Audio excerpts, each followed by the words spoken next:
Bonsoir, bonsoir, bonsoir. C'est Congo News 24.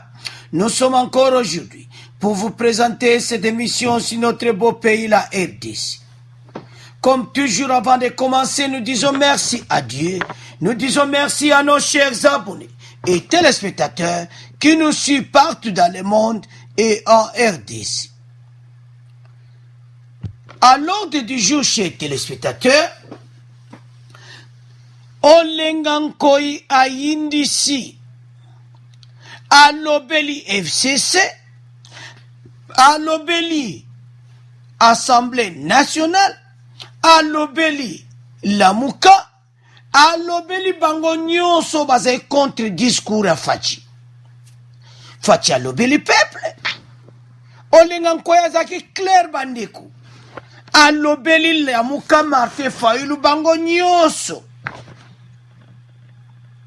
Olengankoi atie batuna nzela. Alobi clair avant abandonner message.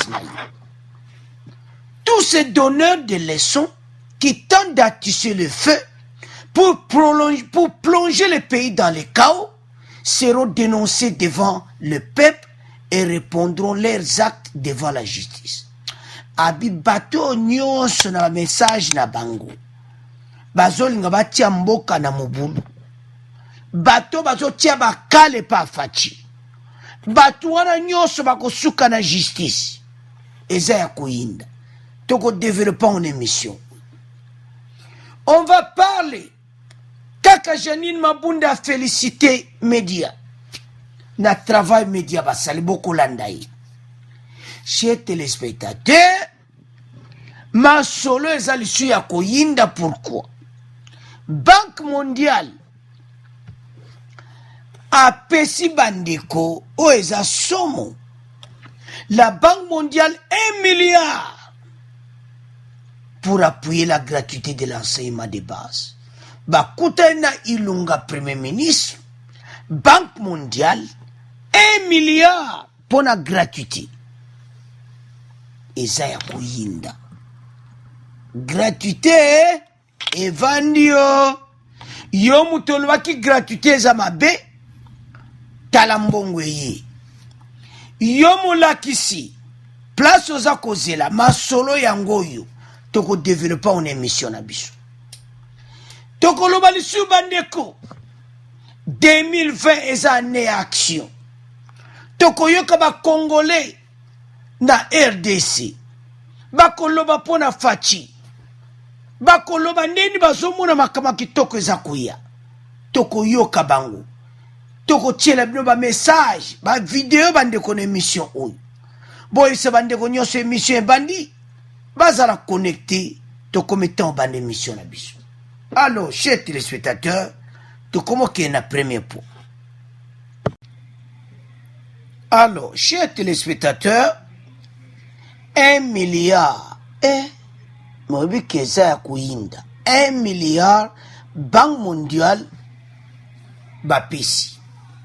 Le directeur des opérations de la Banque mondiale pour la RDC, Jean-Christophe Carré, Oyebozo Monawana, a discuté le lundi 21 janvier avec le Premier ministre Ilunga les modalités d'appui de son institution à la gratuité de l'enseignement de base. Basolo laki, ba discutaki, ndenge ni Banque mondiale ba kokwedi. Suivez, chers téléspectateurs. Cet appui passera par les projets d'urgence sur l'équité et le renforcement du système éducatif pour une enveloppe de 1 milliard de dollars américains répartis sur 3 ans. 1 milliard, yo enseignant, yo mettre place aux alliés. Talambongo yango ana et 1 milliard. Pendant 3 ans, Banque mondiale a supporté. Makambo nyonso na paiement na bino enseignant. Tout ça, 1 milliard pendant 3 ans. Alors, chers téléspectateurs, Jean-Christophe Carlet parle des grands axes de ces projets d'urgence. Il va soumettre ça au conseil d'administration de la BM pour approbation. Donc 1 milliard wana ba yokani et puis eloko tikali kaka ke ba approuver yango pe ba pesa RDC. Yango bambongo yango eye 1 milliard oyo bakati etiaka ba signé chèque ya na RDC masolo ya kitoko ya gratuité evanda bino ba oyo bozali contre gratuité bokeba parce que gratuité evandi. Le premier axe consiste à s'étendre sur l'ensemble du territoire national les zones rouges, c'est-à-dire les zones où la politique de la gratuité a amené un afflux très important d'élèves. Supplémentaire dans les écoles. Une partie de ces projets va permettre au gouvernement de construire en urgence des salles de classe nécessaires à l'accueil des nouveaux élèves. 1 milliard, bako mbongo mususu, bako tonga bekol. Po bana ba yebele, ba baksa bekol. Yonde ko congolais, yoka. To sipote fachi. Masola kitoko eza kakakuya. Kakakuya. Donc yo mutona nozola la telema. Le directeur des opérations de la Banque mondiale pour la RDC précise que cet appui va permettre au gouvernement de mettre fin progressivement à la disparité de la qualité des enseignants dans le secteur primaire. Il faut s'étendre que quand de nouveaux enseignants recrutés, ils soient recrutés à travers un examen. On parle d'un possible examen de projet pour le conseil d'administration. Balobi, ba mettre au bakotangisa na gratuité de l'enseignement, recrutement na bangwe kozala kaka papier na yoti. Okosala examen. Projet wana Banque mondiale bazoya na RDC, ba enseignant bakoleka na examen. Pour ba recruter you. Balingi ba enseignant de qualité.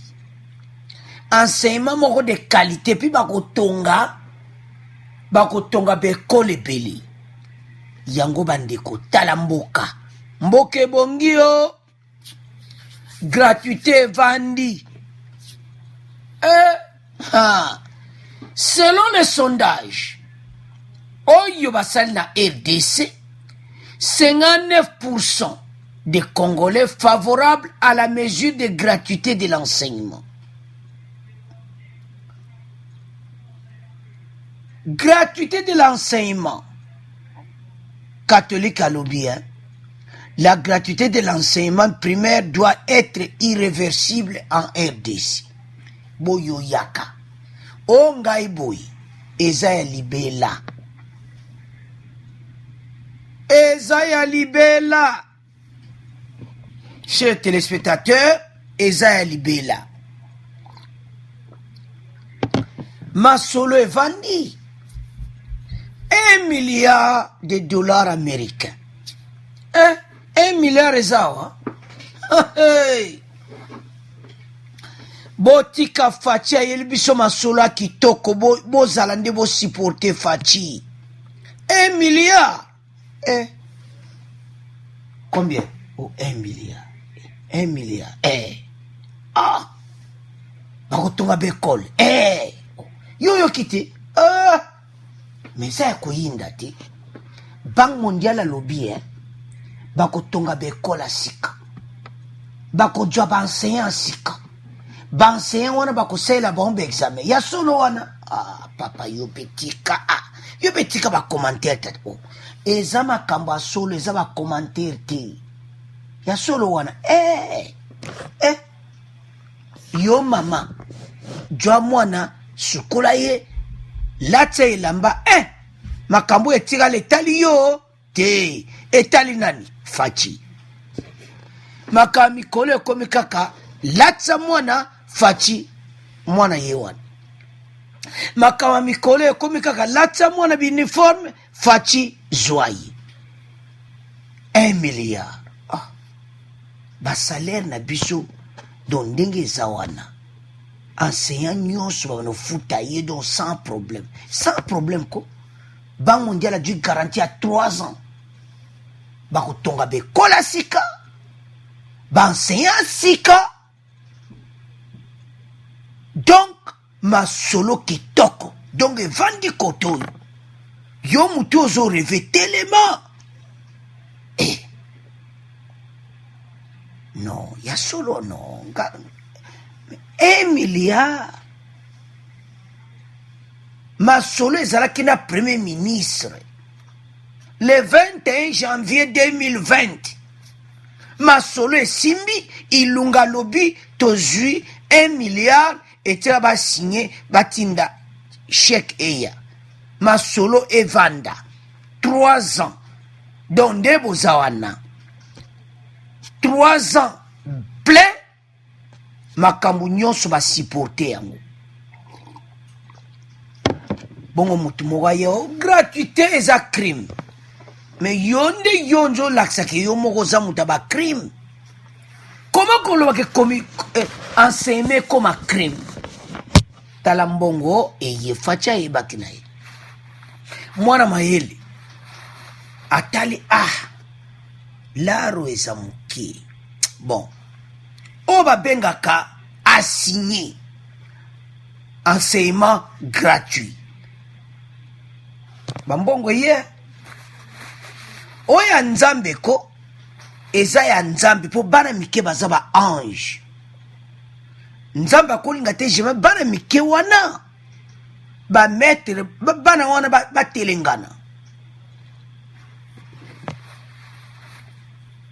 nzambe ntango apesaka vision apesaka provision nzambe ayebisi faci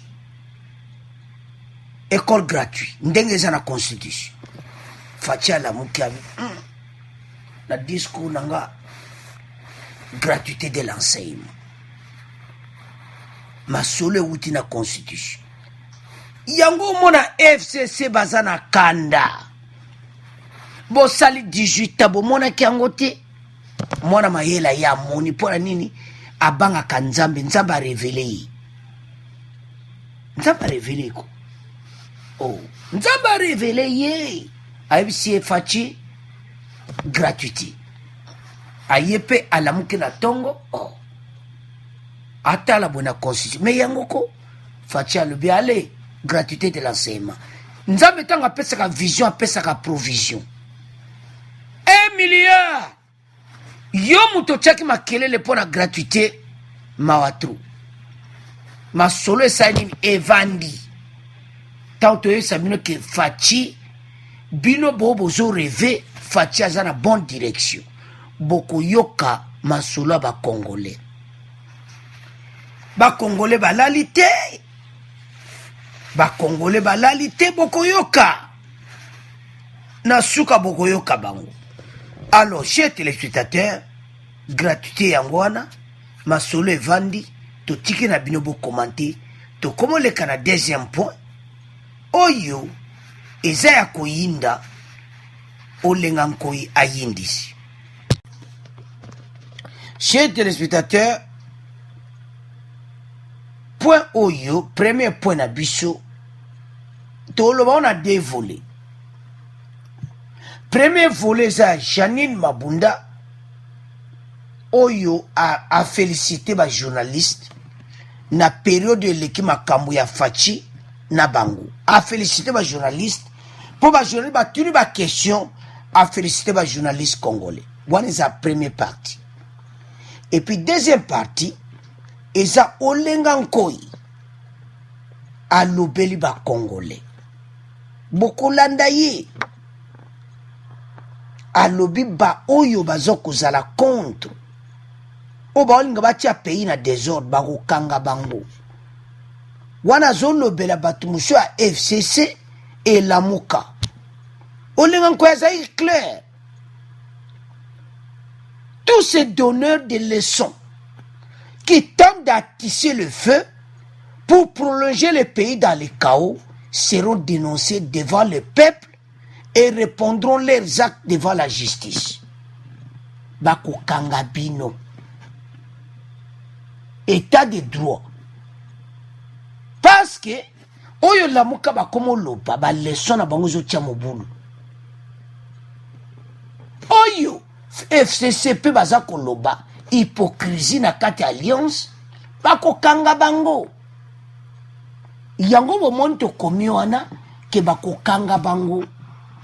Mais, to banda nanu na remerciement ya Janine Mabunda, ndenga remercier ba journaliste, premier point. Bon, tous les cas, oyo lenganko ya yindisi. Alors, chers téléspectateurs, to comme na point na biso, o tolobi o lenganko ya yindisi. Mais, tolito django na dévolé. Premier point, ezali kolaksa et pas ba Congolais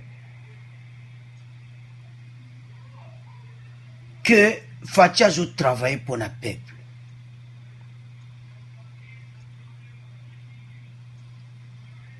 Deuxième point, Tokoloba,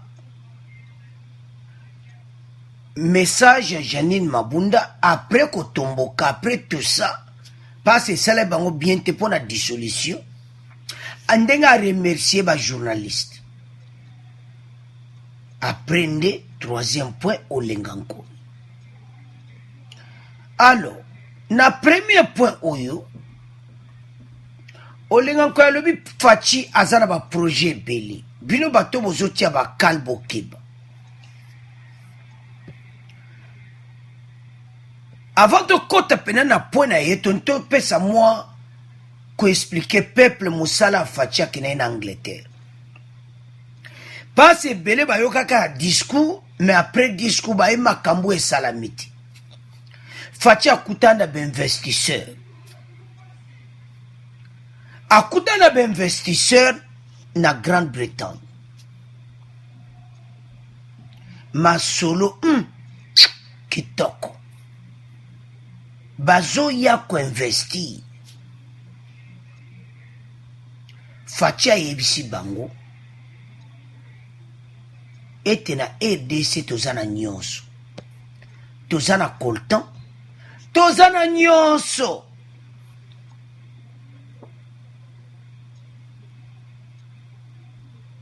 Boya na RDC pour biso toza vraiment na besoin na bino d'investisseur. A expliquer bandeko discours mo kitoko tozo tiela bino. Fachi alobi na bango ndenge nini devant les Anglais. Bokomona bango. Bokomona vidéo tozo tiela bino. A expliquer bango richesse à RDC. Biloko nyonso biso tozalaka nango. Abandi ba koltando ko tout nyonso. Naba do nyonso tozalaka nango. Et bouger moto ba anglais. Ben investisseur. Babi ma solo zana RDC. Fachi a bien expliqué dans son discours. Ba contrat bandeko. Et ça somme. Ba contrat. Namakamu ya informatique. Présent voyageur qui est mogoté. Avec toute une équipe. Ndebozo monawana. Toute une équipe.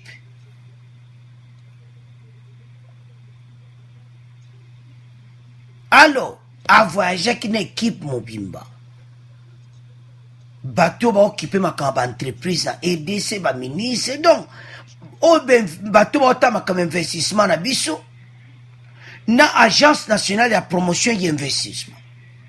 Où est dirigé na Anthony Kinzo Kamuli. Où ya ANAPI. Parce que ça la promotion y a investisseur na RDC. Alors, tout le discours à Fachi. mais devant l'investisseur, bon, on te continue mission.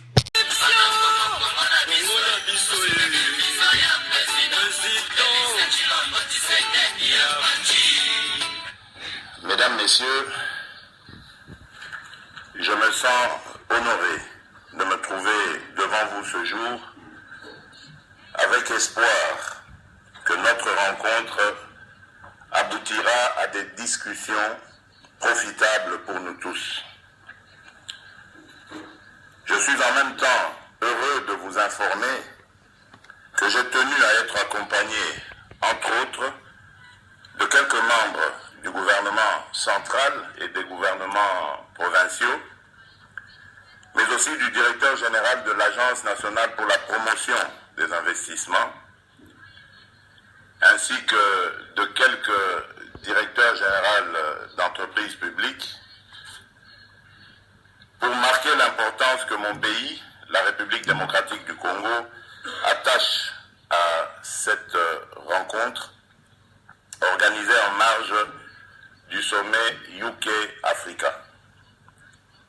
Après ma brève intervention, je laisserai la place au directeur général de l'ANAPI, l'Agence nationale pour la promotion des investissements, qui fera, à votre intention, une présentation détaillée des opportunités d'investissement dans mon pays, ainsi que des mesures incitatives que nous sommes en train de mettre en place.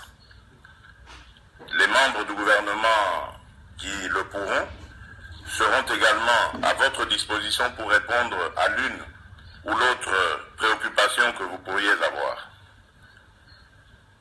Mesdames et messieurs, depuis mon arrivée au pouvoir, voici bientôt une année, j'ai pris comme option d'ouvrir davantage la République démocratique du Congo aux investissements. Il est connu de tous que mon pays présente une dichotomie entre ce qu'il regorge comme richesse et le vécu quotidien de sa population, constitué majoritairement d'une jeunesse en quête d'emploi. La République démocratique du Congo est dotée d'abondantes ressources minérales telles que le coltan, le cuivre, l'or, le diamant, le cobalt, le lithium, les terres rares et j'en passe.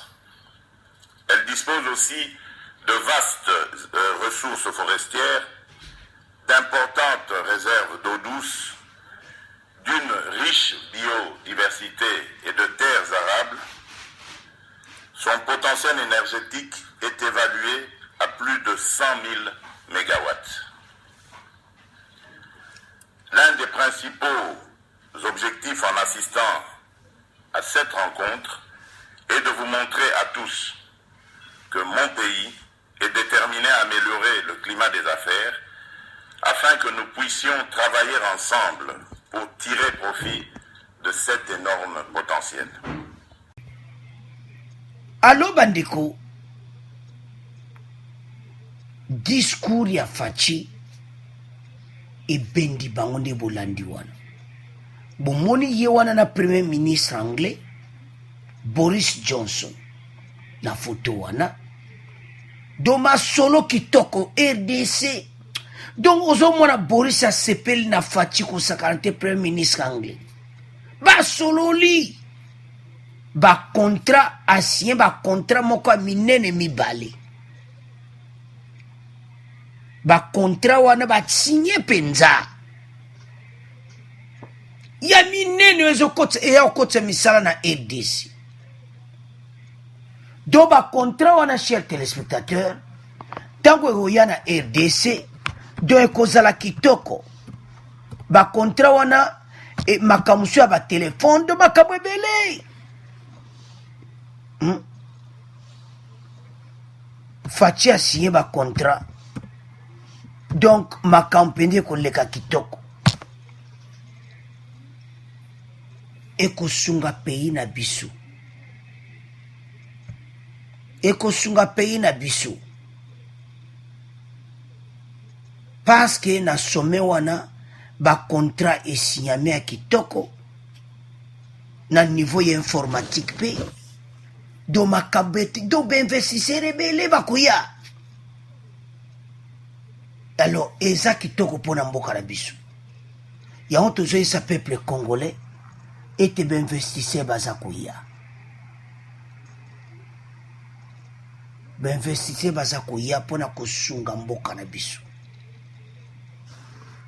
Masolo pene leki kitoko, alors ba contrat esalami pona nini, pona koyede mboka na biso. Yango bino bato bozo comprendre te mboka changer. 2020 année action, eza ya année action. Nana Kinshasa beaucoup donc na ba congolais na kin ba yebi ke eza ya année action. Yango toujours sa bande ko ba congolais 2020 oyo bo bazana doute etalibino ba misala ezozonga na RDC. Bolani na video bino batu bozo tia bakal olenga nkoya lobi botika alobi ebele bakokanga bango wana olenga nkoyi mutu alobi pasi pays ezokende kitoko bazomona ke faci azobunda mpona peuple. Makambo investissement so esamba misala ekoma ebele na RDC, chômage esili me nzala ekozala surte oyo toza nango ke batelefonaka bino na diaspora tindelanga boye. Alors 2020 année action alobaki on a discours na ye. Alors à vous de commenter na point oyo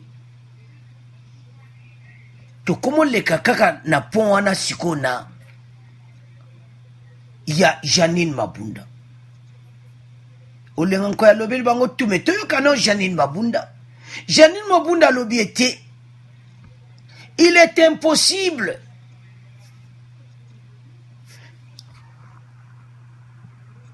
tozala sans média moko kitoko na mboka na biso.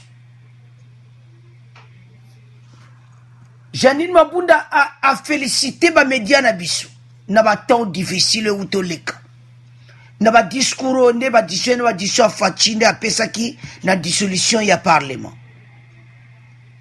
Elle a dit ceci: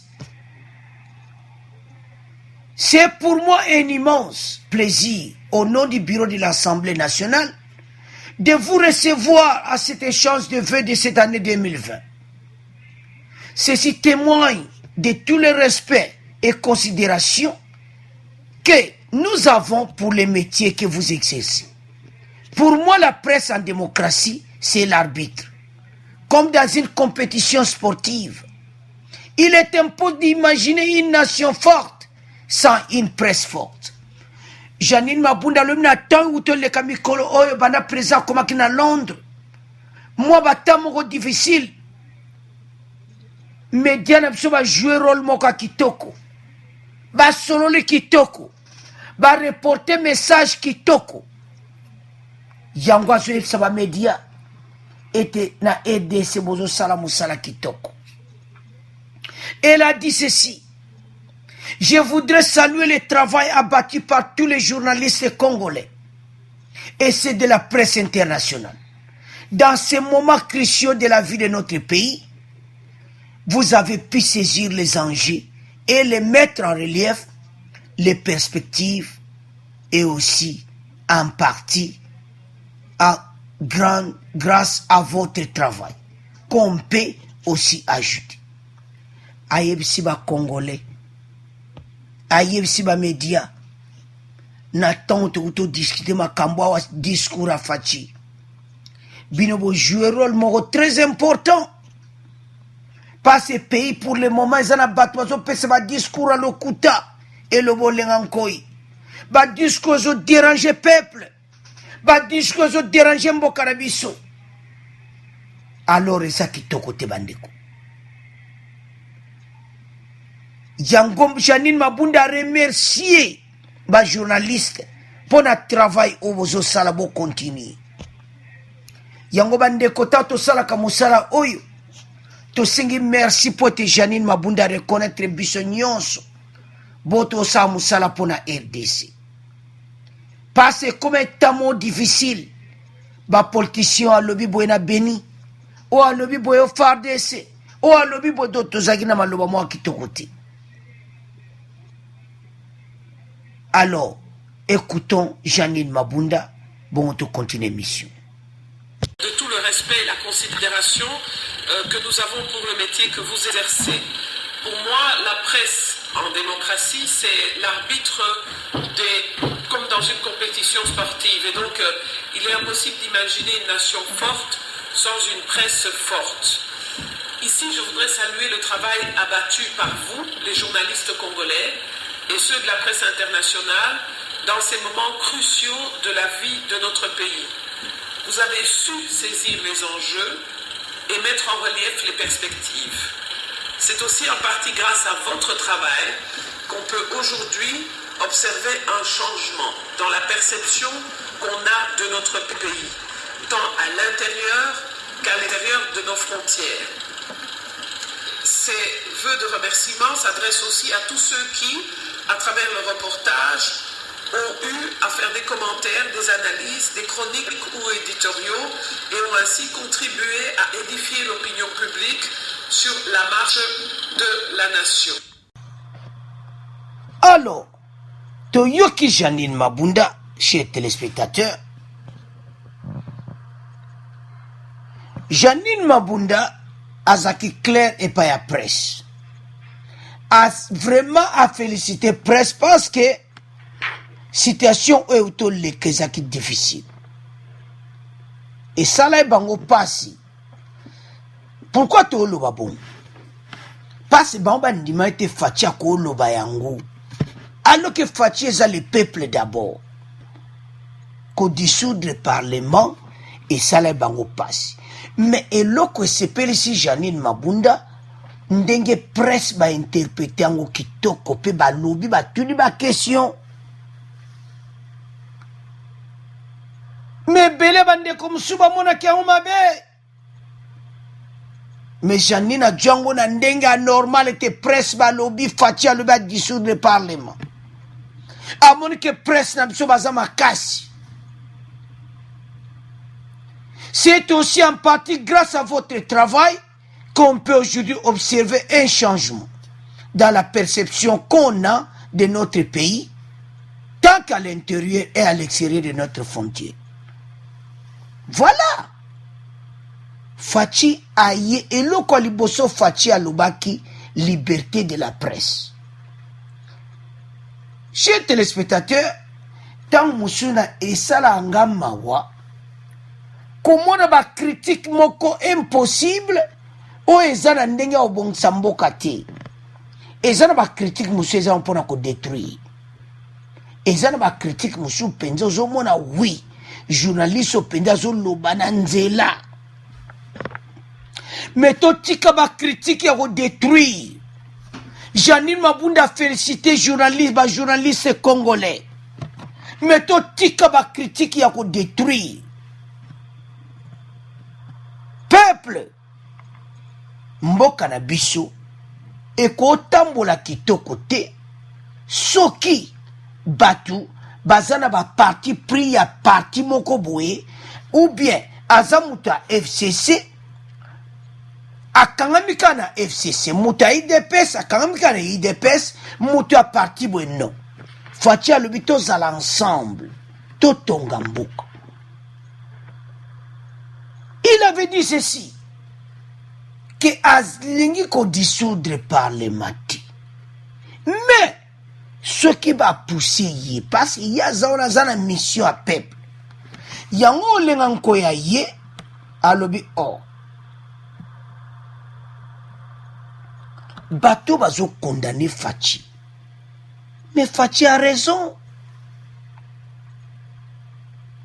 Fachi a raison. Joseph Olengankoy, président du Conseil national de suivi, Serigan défenseur du chef de l'État, a eu qu'à défendre Fachi Olengankoy. alobi non, Fatia Jean a raison. Il s'est montré choqué par les diverses réactions dans l'opinion après les propos de Félix Tshisekedi. Pour lui, en lieu et place de commencer les propos du président de la République, il faut plutôt laisser le travail à la Cour constitutionnelle. Bolanda Bandeko. En sans qualité du premier diplomate congolais, le président de la République détient toutes les prérogatives pour s'exprimer sur l'état de la nation, partout où il estime nécessaire. Alobi président aza garant de la nation, wana olenga nkoi bandeko, olenga nkoi ayindisi. Alobi Fatia aza le garant de la nation. Yeko koloba partout place azali. Parce qu'il est le garant de la nation. Si problème d'interprétation de la Constitution, il y a seule la Cour constitutionnelle est compétente pour interpréter. Alors, Olengankoyazo mettre Batignos en garde. Ezaya Koyinda, Olengankoy met en garde tout acteur politique qui veut nuire aux actions du président de la République et appelle le peuple congolais à soutenir Félix Tshisekedi. Bandeko, message Olengankoy Ezaya Koyindi sa. Olengankoy aye ko défendre Fachi. Olengankoy alobi Congolais place nyonso zali supporter Fachi.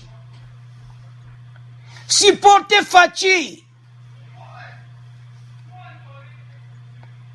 Tous ces donneurs de leçons qui tentent d'attiser le feu pour prolonger le pays dans le chaos seront dénoncés devant le peuple et répondront leurs actes devant la justice. Je demande à tous les Congolais d'être derrière les institutions du pays, en commençant par les chefs de l'État. Olengankoy atemai na munokote, alobi na ba Congolais nyonso, tous à la derrière Félix Tshisekedi. Tous à la devant, tous à la sont derrière les chefs de l'État.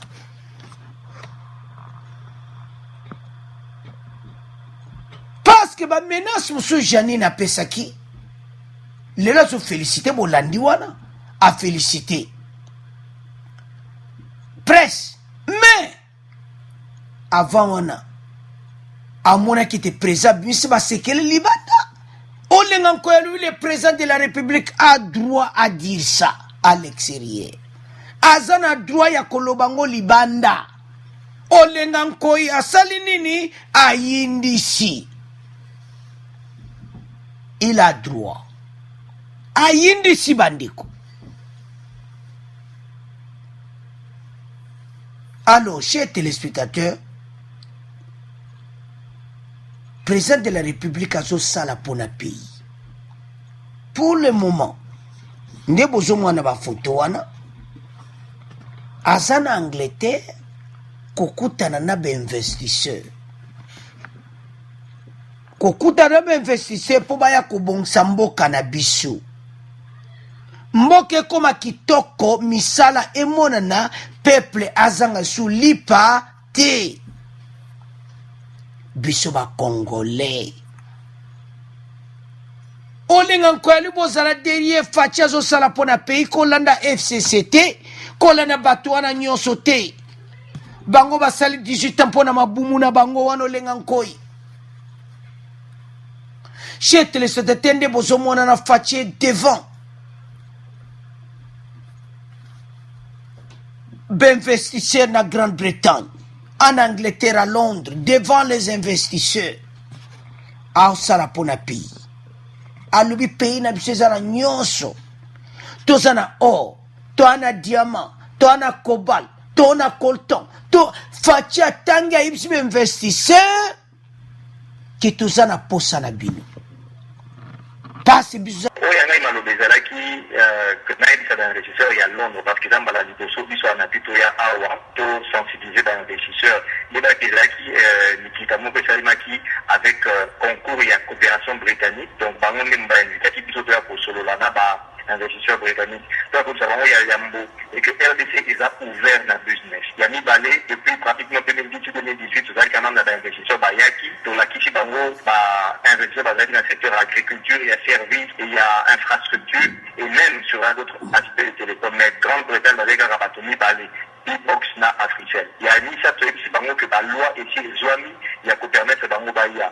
Nous allons le pays, nous sous-soutenons, nous créer une entreprise en 1 heure, en 6 heures, mais plutôt en 3 jours. Mais ma perspective des alliés, tout ça, la création en ligne est déjà, et sort les autres services sur Nayango. Perspective, nous sommes allés plutôt dans la circonscription foncière, et ça, après, ça capou pour le Pango. Et dans la Yango dématérialisé et que là normalement online. Qui a mis ça, c'est Bango que pour y et qui va passer pour le Bamakambo la fiscalité, ma mesure, les alliés pour le malheureux, la TVA, par remboursement et que Bamarosa les progressivement, et ensuite, qu'est-ce enregistré la TVA et des projets à réforme et à niveau de la fiscalité. Mais comme ça, j'ai dit que ça retient la place sur la la question donc que réforme en termes de la fiscalité, il y a pour ça la déclaration en ligne, même la paiement en ligne, il y a des projets et mon condamnement que il personnellement à l'autre engagé, il y a pour l'anda comme un Cambouana et puis le dit c'est parce que alors proposition par exemple un problème dans l'une verte et dans l'IA communiquer qu'il y a pour le voir pour le tour ça la tête pour le tour d'aller couper au sein de biso. En gros, il y a un message où il y a l'outil la kanisa mon condamnement capable ce qui me fait dans moi.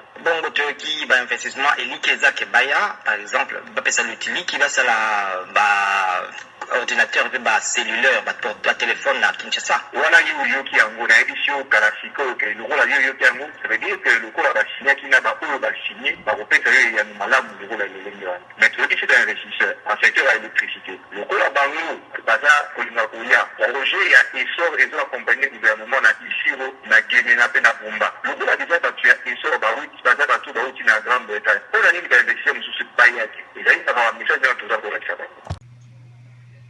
Alors, chers téléspectateurs, Fatia zo sala musala kitoko, même na RDC bazo félicité.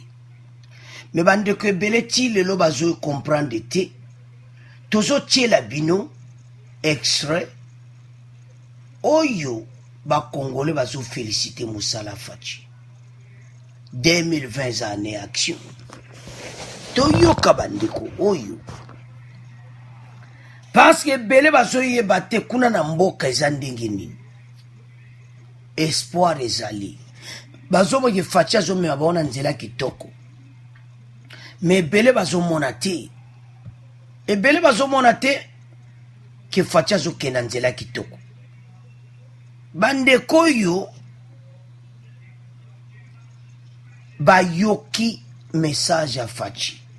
Ba pesi pe ba commentaire na monto yoka bango. Mibale passe zaïba te beto jika mibale pona temps to yoka bango bongo to continuer mission na biso pour to comprendre te mboka na biso ezo kende na nzela kitoko. Le discours du président de la République, il nous a promis non l'année 2020 ça sera une année de l'action. Tellement nous sommes au début, nous attendons maintenant. Nous sommes passés pour attendre des actions. Marquons quand même par ces décisions, par ces actions que le président de la République veut vraiment que le Congo aille de l'avant. Alors, chers téléspectateurs, tolandi bandeko wane tele Congo ezo kenanzela kitoko. Bino bozo monate na bakalo bazo tia na gratuité na bakalo nyoso mo bazo tia mboka ezoke na nzela kitoko mboka ezoke na nzela kitoko bandeko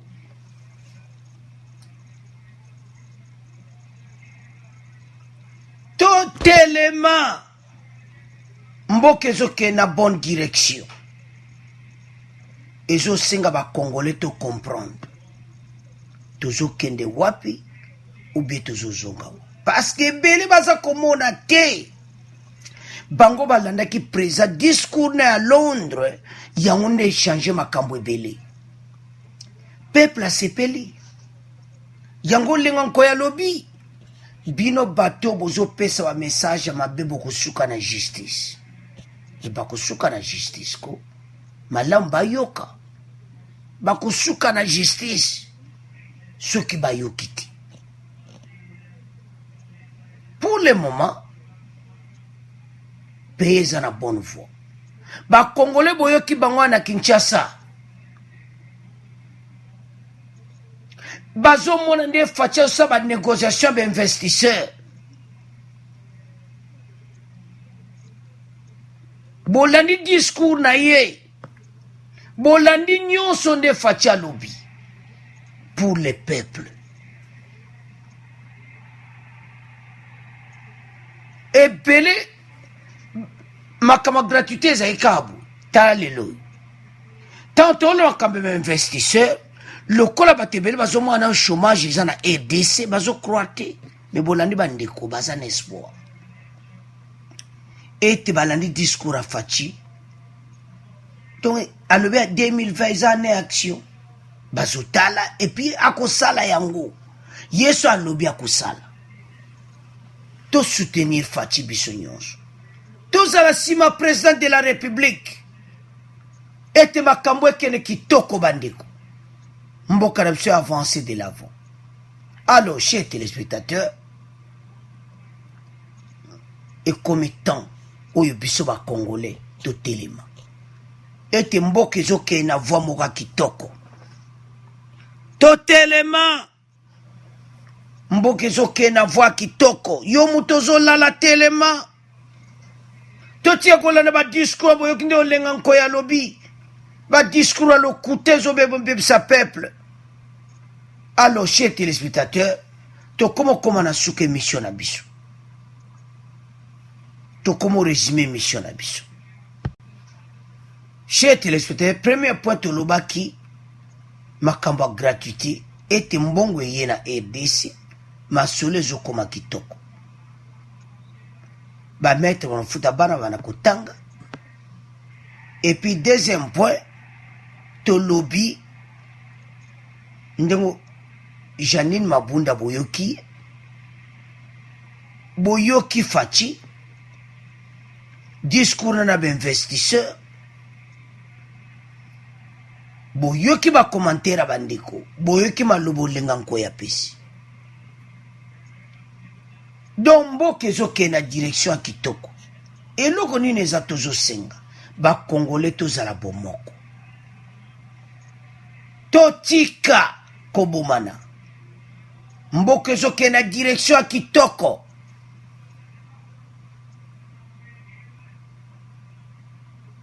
yango Fachi alobeli bango esali bango pasi FCC bango nyonso wana olenga nkoya ya FC bango ete il faut tosa et puis tozala biso nyonso derrière l'institution en commençant par les chefs de l'État biso tozala sima ya Fachi pour mboka oyo telema. À vous de commenter. Au revoir. Bon, abonnez massivement bandeko. Au revoir, à la prochaine.